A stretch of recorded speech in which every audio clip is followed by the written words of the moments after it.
Une nouvelle de Theodore Sturgeon, Ça.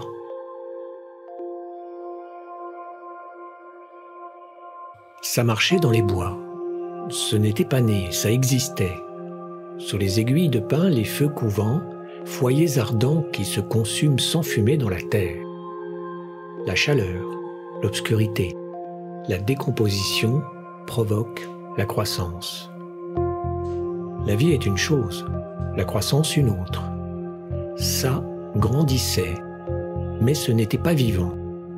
Ça marchait sans respirer, à travers bois, et ça pensait, voyait, c'était hideux et fort, mais ce n'était pas né et ne vivait pas.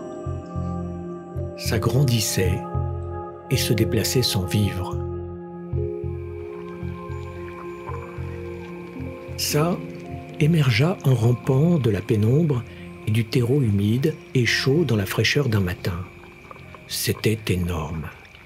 C'était tout couvert de bosses, de croûtes, faites de sa propre horrible substance, et des fragments s'en détachaient à mesure que ça avançait, tombaient à terre et se tordaient puis s'immobilisaient et s'enfonçaient tout pourrissant dans l'humus forestier.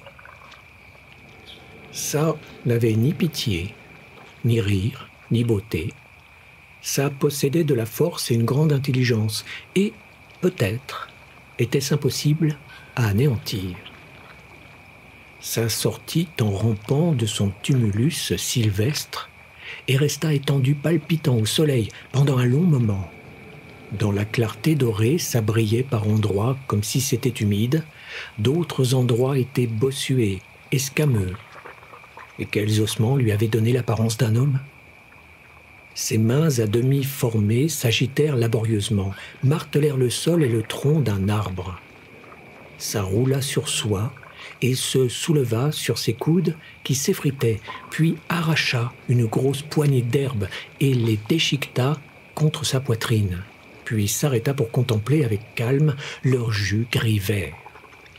Ça se mit debout, en vacillant, saisit un jeune arbre et le détruisit, pliant et repliant sur lui-même le tronc élancé, considérant avec attention les éclats de bois fibreux. Et ça couina en saisissant une bestiole des champs paralysés par la terreur, la broya avec lenteur, laissant la chair pulpeuse, le sang et la fourrure sourde entre ses doigts couler et pourrir sur ses avant-bras. Ça commença à chercher. Kimbo filait à travers les hautes herbes comme une bouffée de poussière, sa queue touffue, recourbée, pressée contre son dos, sa longue gueule béante. Il courait à petite foulée, jouissant de sa liberté et de la puissance de ses flancs et de ses épaules fourrées. Sa langue pendait nonchalamment sur ses babines. Ses babines étaient noires et dentelées, et chaque minuscule dentelure oscillait au rythme de son galop de chien. Kimbo était un chien dans toute l'acceptation du terme, un animal en pleine force. Il sauta haut par-dessus un rocher et glapit de surprise en touchant terre, car un lapin aux longues oreilles jaillit de sa cachette sous le roc. Kimbo se précipita à sa suite, grognant à chaque détente puissante de ses pattes. Le lapin bondissait juste devant lui, maintenant sa distance, les oreilles couchées sur son dos arrondi et ses petites pattes, grignotant avidement le terrain. Il s'arrêta, Kimbo lui fonça dessus. Le lapin fila et plongea dans un tronc d'arbre creux. Kimbo glapit de nouveau et se précipita pour flairer le soliveau. Conscient de son échec, il ne bondit qu'une fois autour de la souche et poursuivit son chemin en courant dans la forêt. La chose qui observait dans le bois leva ses bras croûteux et attendit Kimbo. Kimbo sentit sa présence immobile au bord du sentier. Pour lui, c'était une masse sentant la charogne, où il ne faisait pas bon se rouler. Il renifla avec dédain et continua à courir pour aller plus loin. La chose attendit qu'il soit à sa hauteur et laissa choir sur lui un lourd poing tordu. Kimbo fit venir le coup, tout en courant se replia sur lui-même. La main s'abattit avec une force étourdissante sur son derrière, l'envoyant bouler en glapissant le long de la pente. Kimbo se remit sur ses pattes, secoua la tête, secoua son corps avec un grognement sourd, revint à la chose silencieuse, le meurtre dans les yeux. Il avança à pas compter, les pattes raides, la queue aussi basse que la tête et les poils hérissés de fureur autour du cou. La chose leva de nouveau les bras, attendit.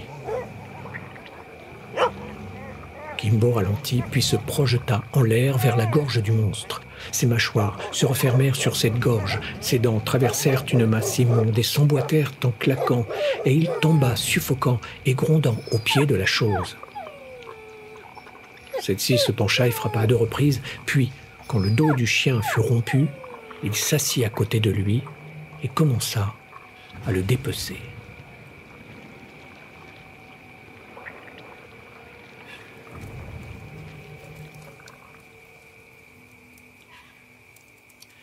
« Ah, dans 1 heure à peu près, » dit Alton Drew, en prenant son fusil dans le coin derrière la caisse en bois. Son frère rit. « Ce vieux Kimbo te mène par le bout du nez, Alton, » dit-il. « Ah, je connais ce vieux brigand, » répliqua Alton. « Quand je siffle pendant 1 demi-heure sans qu'il réponde, c'est qu'il est en difficulté ou qu'il est en arrêt devant quelque chose qui vaut la peine d'être abattu. Cette espèce de vieux malin m'appelle et ne me répond pas. » Cory Drew poussa un verre plein de lait vers sa fille de 9 ans et sourit. « Tu tiens autant à ce chien que moi, à ma Babe ?» Babe se glissa au bas de sa chaise et courut vers son oncle. « Tu vas m'attraper le vilain bonhomme, oncle Alton !» s'écria-t-elle de sa voix aiguë. Le vieux bonhomme était une invention de Cory. C'était celui qui se cache dans les coins pour sauter sur les petites filles qui pourchassent les poulets, jouent autour des faucheuses mécaniques, projettent d'un jeune bras vigoureux des pommes vertes sur le dos des porcs pour entendre le clac et le grognement synchronisé. Les petites filles qui jurent avec l'accent autrichien d'un journalier naguère employé à la ferme, qui creusent des tunnels dans les meules de foin jusqu'à ce qu'elles s'écroulent, qui installent des écrevisses dans les seaux à lait pour le lendemain et qui font galoper dans la pâture les chevaux de labour jusqu'à ce qu'ils soient en âge. « Reviens ici et ne t'approche pas du fusil, donc l'Alton, » dit Cory. « Si tu vois le vilain bonhomme, Alton, renvoie-le par ici. Il a rendez-vous avec cette petite fille pour son exploit d'hier soir. » La veille, Babe avait charitalement versé du poivre sur le salègre des vaches. « Ne t'en fais pas, fillette, » dit son oncle en souriant. « Je te rapporterai le pain du vilain bonhomme s'il ne m'attrape pas le premier. » Alton Drew monta la pente qui menait au bois en songeant à Babe. C'était un phénomène. Un enfant de fermier archi-gâté. Adam, c'était fatal. Ils avaient été tous deux amoureux de Clissa Drew, et elle avait épousé Cory. Drôle de chose, l'amour. Alton était un homme, un vrai, et il analysait les choses en homme. Et il réagissait à l'amour avec force et effroi. Il savait ce qu'est l'amour, car il en éprouvait pour la femme de son frère et en éprouvait pour Babe aussi longtemps qu'il vivrait. Cela le guidait dans sa vie, et pourtant il était embarrassé quand il y pensait. Aimer un chien est facile, parce que ce vieux brigand et vous-même pouvez vous aimer sans parler. Alton Drew ne demandait pas de parfum plus plaisant que l'odeur de la fumée d'un fusil et celle de la fourrure mouillée sous la pluie, et il ne trouvait rien de plus poétique qu'un grognement de satisfaction et le cri de la bête que l'on chasse et que l'on atteint. Ce n'était pas comme l'amour pour un être humain, qui lui serrait si bien la gorge qu'il était incapable de dire des mots auxquels il n'aurait d'ailleurs pas pensé. Donc Alton aimait son chien Kimbo et sa Winchester, au vu et au su de tous, et laissait son amour pour les femmes de son frère, Clissa et Babe, le ronger tout doucement, sans qu'il en soit fait mention. Son regard perçant vit les empreintes fraîches dans la terre molle derrière le rocher, qui indiquait l'endroit où Kimbo avait tourné et bondi d'un même élan à la poursuite du lapin. Sans s'occuper des traces, il chercha l'endroit le plus proche pouvant servir de refuge à un lapin et avança jusqu'à la souche. Kimbo était venu là. Il le constata et était arrivé trop tard. « Quel vieil idiot tu fais !» marmonna Alton. « Tu n'attraperas jamais un lapin en le pourchassant. Il faut que tu t'arranges pour lui couper la route. » Il émit un bizarre sifflement cadencé persuadé que Kimbo était en train de creuser frénétiquement sous quelques souches voisines en quête d'un lapin qui se trouvait maintenant à 3 comtés de là. Pas de réponse. Un peu surpris, Alton retourna au sentier. « Il n'a encore jamais fait ça », dit-il à mi-voix. Il y avait quelque chose qui ne lui plaisait pas.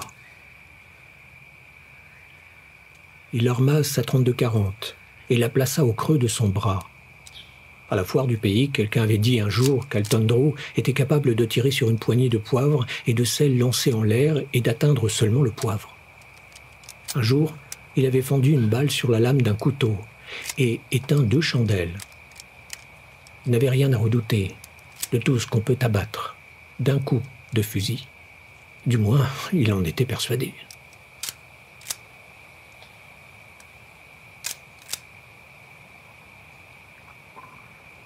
La chose dans les bois considéra avec curiosité ce à quoi elle avait réduit Kimbo et gémit comme Kimbo avait gémi avant de mourir. Elle resta 1 minute à enregistrer les faits dans son immonde esprit impassible. Le sang était chaud, le soleil était chaud. Les choses qui remuaient et portaient de la fourrure avaient un muscle qui forçait le liquide épais à couler dans des tubes minuscules à travers leur corps. Le liquide se coagulait au bout d'un certain temps. Le liquide, pas la perte de vie. C'était très intéressant, mais la chose, la pourriture, qui avait un esprit, n'était pas satisfaite. Elle n'était pas non plus mécontente. Son impulsion accidentelle était une soif de connaissance, et elle était seulement intéressée. L'heure s'avançait, le soleil rougeoyant s'arrêta un moment sur l'horizon accidenté, transformant les nuages en flammes renversées. Le monstre releva la tête subitement, en remarquant le crépuscule.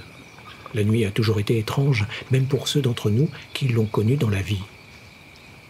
Elle aurait été effrayante pour le monstre, s'il avait été capable de peur. Mais il ne pouvait être que curieux. Il ne pouvait raisonner que d'après ce qu'il avait observé. Que se passait-il? Voir devenait plus difficile. Pourquoi? Il projeta de part et d'autre sa tête informe. C'était vrai, les choses se confondaient et devenaient de moins en moins discernables. Elles changeaient de forme, prenaient une couleur nouvelle et plus sombre. Que voyaient les créatures qu'il avait écrasées et déchiquetées? Comment voyaient-elles? La plus grosse, celle qui avait attaqué, s'était servie de 2 organes dans sa tête. Ça devait être ça, parce qu'après avoir arraché 2 des pattes du chien, le monstre avait frappé le museau velu. Et le chien, voyant venir le coup, avait abaissé des replis de peau sur ses organes, avait fermé les yeux. Donc le chien voyait avec ses yeux. Mais ensuite, une fois le chien mort, son corps devenu immobile, des coups répétés n'avaient eu aucun effet sur les yeux. Ils étaient restés ouverts et fixes. La déduction logique, donc, c'était qu'un être qui a cessé de vivre, de respirer, de bouger, perd l'usage de ses yeux. En somme, perdre la vue, c'est mourir. Les choses mortes ne se promènent pas. Elles gisent par terre et ne remuent plus. Par conséquent, le monstre du bois conclut qu'il devait être mort. Et il s'étendit le long du sentier, non loin du cadavre démembré de Kimbo. Il s'étendit et se crut mort. Alton Drew atteignit le bois au crépuscule. Il était vraiment inquiet. Il siffla de nouveau, puis appela. Aucune réponse, encore, ne se fit entendre et il répéta « Cette espèce de sac à puce n'a encore jamais fait ça !» et secoua sa lourde tête. L'heure de la traite était passée et Cory avait besoin de lui. « Kimbo !» rugit-il. L'appel se répercuta dans l'ombre. Alton remit en place le cran de sûreté de sa carabine et posa la crosse sur le sol à côté du sentier. Il s'appuya dessus, enleva son chapeau et se gratta la nuque, pensif. La crosse s'enfonça dans ce qu'il prit pour de la terre meuble. Il trébucha et posa le pied sur la poitrine de la chose qui gisait le long du sentier.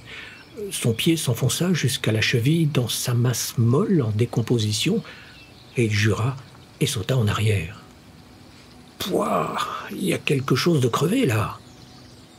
Il nettoya sa botte avec une poignée de feuilles tandis que le monstre gisait dans l'obscurité grandissante, avec dans la poitrine la profonde empreinte du pied que les bords comblaient en s'effondrant. Le monstre gisait là, le contemplant vaguement de ses yeux boueux, se pensant mort à cause de l'obscurité, observant l'articulation des jointures d'Alton Drew, intrigué par cette nouvelle créature sans méfiance. Alton prit d'autres feuilles pour nettoyer la crosse de sa carabine et poursuivit sa route sur le sentier en sifflant « Kimbo » avec anxiété. Clyssa Drew s'encadra sur le seuil de la laiterie, très séduisante dans sa robe à carreaux rouges et son tablier bleu. Ses cheveux dorés étaient séparés par une raie au milieu et tirés en arrière pour former un épais chignon natté. « Cory, Alton » appela-t-elle un peu sèchement. « Quoi » répondit Cory avec humeur depuis l'étable où il trayait Échir. Les jets de lait qui allaient s'amenuisant giclaient avec un bruit agréable dans l'écume d'un seau plein. « J'ai appelé 36 fois, » dit Clyssa. « Le dîner est froid et Beb ne veut pas manger avant que vous veniez. Voyons, où est Alton ?» Cory grommela, souleva le trépied pour l'ôter du passage, rejeta de côté l'attache et appliqua une tape sur la croupe de l'Aïchir. La vache oscilla comme un remorqueur qui tâte le vent et sortit dans la cour en longeant bruyamment les stalles. « Pas encore rentré ?»« Pas rentré. » Clyssa vint dans l'étable à côté de lui, qui s'asseyait près de la vache suivante, appuyait le front contre le flanc chaud. Mais Cory a dit qu'il serait. « Oui, oui, je sais, il a dit qu'il serait rentré pour la traite, je l'ai entendu. Eh bien, il n'est pas là. »« Et tu es obligé de... »« Oh, Cory, je vais t'aider à finir. Alton serait rentré s'il avait pu. Peut-être qu'il... Peut-être qu'il est à l'affût d'un jet, coupa son mari. Lui et ce sacré chien. » Il fit un large geste d'une main pendant que l'autre continuait à traire. « J'ai 26 vaches à traire. J'ai des cochons à nourrir et des poules à rentrer. J'ai du foin à donner à la jument et il faut que je mette les chevaux au pré. J'ai des harnais à réparer et des fils de fer à poser. J'ai du bois à fendre et à ranger. » Il continua à traire en silence pendant un moment, se mordant la lèvre. Clyssa se tordait les mains, cherchant quelque chose à dire pour endiguer le flot. Ce n'était pas la première fois que les chasses d'Alton perturbaient l'accomplissement du travail de la ferme. « Alors il faut que je m'en accommode. Je ne peux pas empêcher Alton de suivre ses pistes. Chaque fois que son chien lève un écureuil, je me passe de souper. J'en ai assez. »« Oh, je vais t'aider, » dit Clyssa. Elle songeait à ce printemps où Kimbo avait tenu en respect 200 kilos d'ours noirs en furie jusqu'à ce qu'Alton lui loge une balle dans le crâne, le jour où Beb, ayant trouvé un ourson et entrepris de le rapporter à la maison, était tombé dans une ravine et s'était blessé à la tête. « On ne déteste pas un chien qui vous a sauvé votre enfant, » pensait-elle. « Tu ne ferais rien de pareil, » grommela Cory. « Retourne à la maison. Tu y trouveras bien assez de travail. »« Bon Dieu, Clyssa, ne pleure pas, je ne voulais pas. » Il se leva et l'entoura de son bras. « Je suis à bout de nerfs, » dit-il. « Rentre maintenant. Je ne devais pas te parler sur ce ton. Je suis désolé. Retourne auprès de Beb. Je mettrai un terme à ces façons dès ce soir. J'en ai assez. Il y a du travail ici pour 4 fermiers, et en tout et pour tout, je suis seul avec ce chasseur. Va vite, Clyssa. »« Bon, » répliqua-t-elle contre son épaule, « mais Cory écoute d'abord ce qu'il a à dire quand il rentrera. Il n'a peut-être pas pu revenir cette fois-ci, peut-être qu'il... » Rien qu'une balle puisse abattre n'est en mesure de faire du mal à mon frère. Il est de taille à se défendre. Il n'a aucune excuse valable cette fois. Rentre maintenant, fais manger la gamine. Clyssa retourna à la maison, des rides d'inquiétude sur son visage. Si Cory se disputait maintenant avec Alton et le poussait à partir avec la sécheresse, la coopérative qui était sur le point de fermer et le reste, il ne pourrait pas s'en tirer. Louer un journalier était hors de question. Cory devrait se tuer au travail, et il n'arriverait quand même pas tout à faire. Aucun homme n'y parviendrait. Elle soupira et entra dans la maison. 7 heures et la traite pas finie. Oh, pourquoi fallait-il qu'Alton... Beb était couché, il était 9 heures, quand Clyssa entendit dans l'appentis Cory qui lançait les tenailles dans un coin. Alton est rentré ?» questionnèrent-ils tous les deux, en même temps, quand Cory pénétra dans la cuisine. Et comme elle secouait la tête, il marcha d'un pas lourd vers la cuisinière, souleva un des ronds et cracha dans les braises. « Viens te coucher, dit-il. » Elle posa sa couture et regarda son large dos. Il avait 28 ans, marchait et agissait comme s'il avait 10 ans de plus, avec l'apparence d'un homme qui en a 5 de moins. « Je monterai dans un instant, » dit Clyssa. Cory jeta un coup d'œil dans le coin, derrière la caisse à bois où était généralement le fusil d'Alton, puis émit un son dégoûté, indéfinissable, et s'assit pour enlever ses lourds souliers boueux. « Il est plus de 9 heures, » avança timidement Clyssa. Cory ne dit rien, tendit la main vers ses pantoufles. « Cory, tu ne vas pas ?»« Je ne vais pas faire quoi ?»« Oh, rien, je pensais seulement que peut-être Alton... »« Alton ?» s'exclama Cory avec fureur. « Le chien s'en va chasser le mulot, Alton s'en va chasser le chien, maintenant tu veux que j'aille chasser Alton, c'est ça? C'est seulement que... il n'a jamais été si en retard. Non, je n'irai pas. Partir à sa recherche à 9 heures du soir, il n'a pas le droit de nous faire marcher comme ça, Clyssa. » Clyssa ne répondit pas. Elle alla vers la cuisinière, jeta un coup d'œil dans la lessiveuse, la poussa de côté, au bout du fourneau. Quand elle se retourna, Cory avait remis sa veste et ses souliers. « Je savais bien que tu irais, » dit-elle. Son visage était grave, mais sa voix joyeuse. « Je ne traînerai pas longtemps dehors, » répliqua Cory. « Je ne pense pas qu'il se soit beaucoup éloigné. Il est tard. Je n'ai pas peur pour lui, mais... » Il ouvrit son fusil de chasse de calibre 12, inspecta le canon, glissa 2 cartouches dans la culasse et une boîte de cartouches dans sa poche. « Ne veille pas pour m'attendre, » jeta-t-il par-dessus son épaule en sortant. « Je n'attendrai pas, » répliqua Clyssa, la porte refermée, et elle se remit à coudre près de la lampe.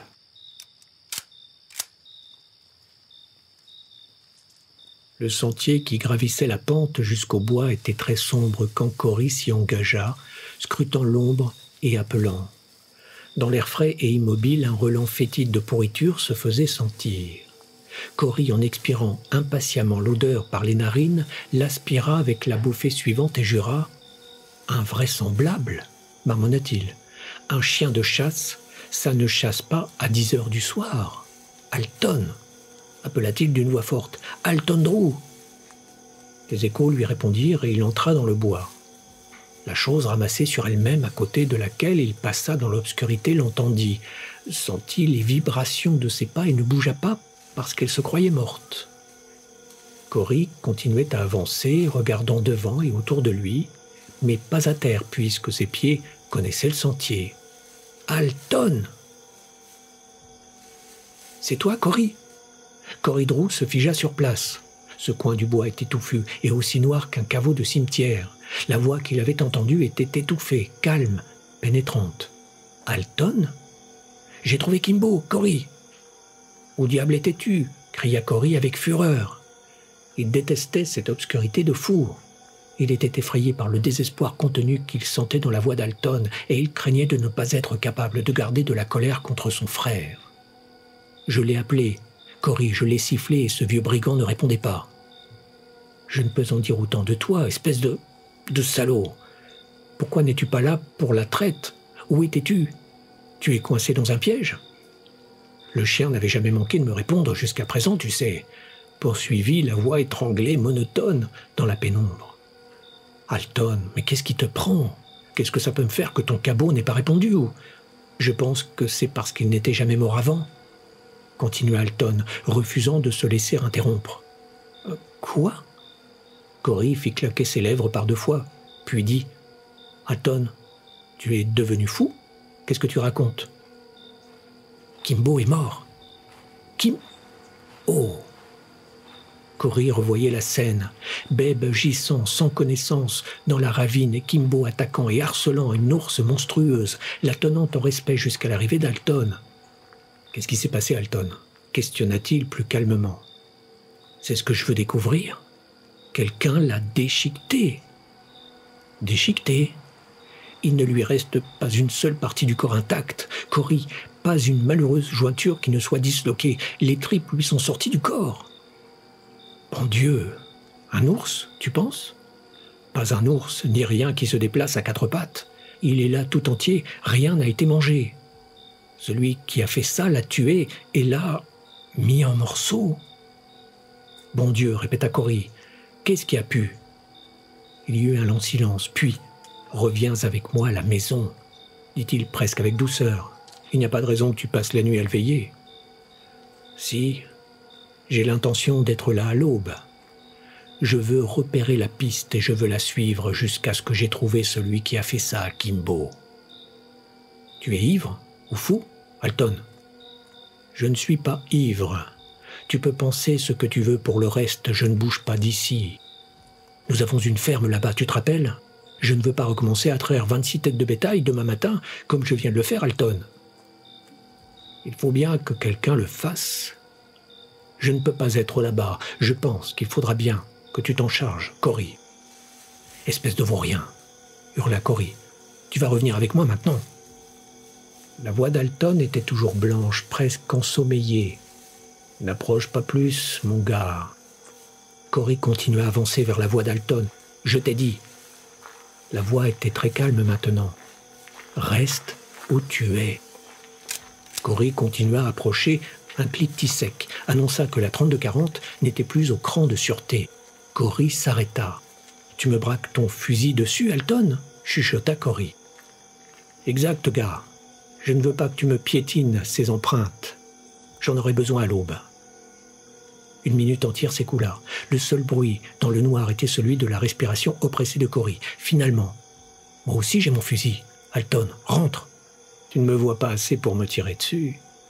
Nous sommes à égalité. » « Non, je sais exactement à quel endroit tu te tiens, Cory. Il y a 4 heures que je suis là. Mon plomb se disperse.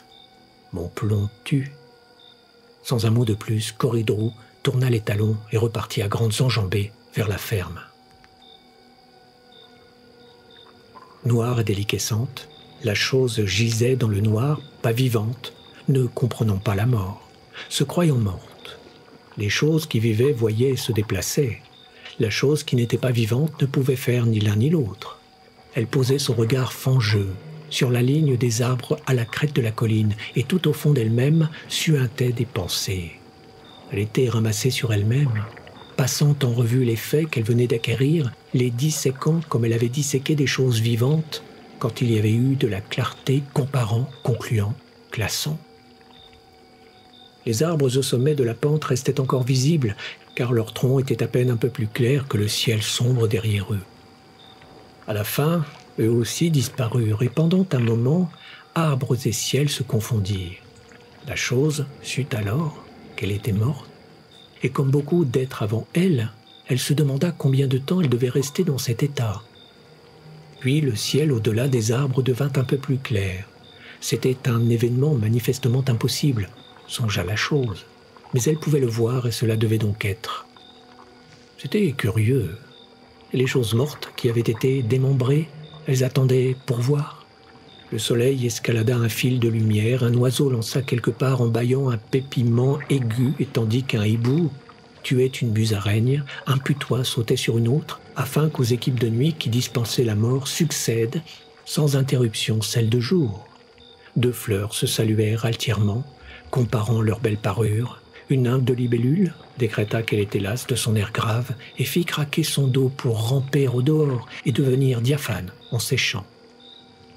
Le premier rayon doré plongea entre les arbres, à travers les herbes, passant sur la masse comme les buissons pleins d'ombre. Je revis, songea la chose qui ne pouvait pas matériellement vivre. Je vis à nouveau car je vois clair. Elle se dressa sur ses jambes épaisses, debout dans la lumière blonde. En quelques instants, les écailles humides qui avaient poussé pendant la nuit séchèrent au soleil. Et quand la chose fit ses premiers pas, elles se décamèrent et tombèrent comme une petite pluie. La chose gravit la pente pour chercher Kimbo, pour voir si lui aussi était de nouveau vivant.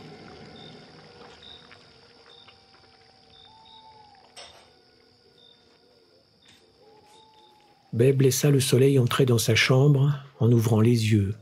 L'oncle Alton était parti. C'était la première fois qu'il lui traversa l'esprit. Quand papa était rentré la veille au soir, il avait crié pendant 1 heure après maman. Alton était fou allié. Il avait braqué son fusil sur son propre frère. Si jamais Alton faisait seulement 3 mètres sur la terre de Cory, Cory le percerait de tant de trous qu'il ressemblerait à une vieille feuille sèche. Alton était paresseux, futile, égoïste, et 1 ou 2 autres choses d'un goût douteux, mais d'un pittoresque certain. Beb connaissait son père. L'oncle d'Alton ne serait jamais en sécurité dans ce pays. Elle bondit hors de son lit à la façon enviable de tous jeunes enfants et courut à la fenêtre. Cory se dirigeait d'un pas lourd vers la pâture, avec 2 brides sur les bras, pour aller chercher l'attelage. D'en bas montaient des bruits de casseroles. Beb plongea la tête dans la cuvette et secoua l'eau comme un terrier, avant de s'essuyer, traînant après elle chemise et salopette propre. Elle se dirigea vers le haut de l'escalier, enfila la chemise et commença le rythme matinal du pantalon. La descente d'une marche équivalait à l'enfilage de la jambe droite, une autre et elle enfilait la gauche, puis sautant à pieds joints de marche en marche, boutonnant un bouton par marche, elle arriva en bas, tout habillée, et courut dans la cuisine. « L'oncle Alton n'est pas rentré du tout, maman ?»« Bonjour, Beb. »« Non, chérie. » Clessa était trop silencieuse et souriait trop. Songea finement Beb. Elle n'était pas heureuse. « Où il est allé, maman ?»« Nous ne savons pas, Beb. Assieds-toi et mange ton petit déjeuner. »« Qu'est-ce que c'est, un bâtard, maman ?»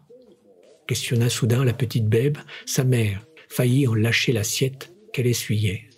Beb ne prononce jamais ce mot-là. « Oh bon? Pourquoi est-ce qu'oncle Alton l'est alors ?»« Et quoi ?» La bouche de Beb s'affaira vigoureusement, articulée malgré l'énorme cuillère de bouillie d'avoine qu'elle venait d'engouffrer. « Un bâtard !»« Beb !»« Oui, maman, » répliqua Beb à la bouche pleine. « Alors pourquoi ?»« J'avais dit à Cory de ne pas crier hier soir, » murmura Clessa à demi pour elle. « En tout cas, je suis sûr qu'il n'en est pas un, » déclara Beb d'un ton catégorique. « Est-ce qu'il est encore allé à la chasse ?»« Il est allé chercher Kimbo, chérie. »« Kimbo ? Oh, maman, Kimbo est parti aussi ? Il ne rentrera pas non plus ?»« Non, chérie. Oh, je t'en prie, Beb, cesse de poser des questions. Bon, où crois-tu qu'ils sont allés ? Dans les bois du Nord. Laisse-moi tranquille. » Beb engloutit son déjeuner. Une idée la frappa. Tout en y réfléchissant, elle mangea de moins en moins vite et regarda de plus en plus souvent sa mère par-dessous les cils de ses yeux baissés. Ce serait affreux si papa faisait du mal à l'oncle Alton. Il fallait que quelqu'un le prévienne.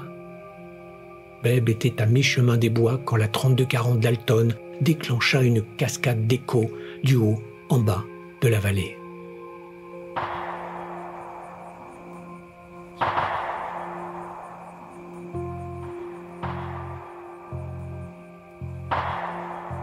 À suivre.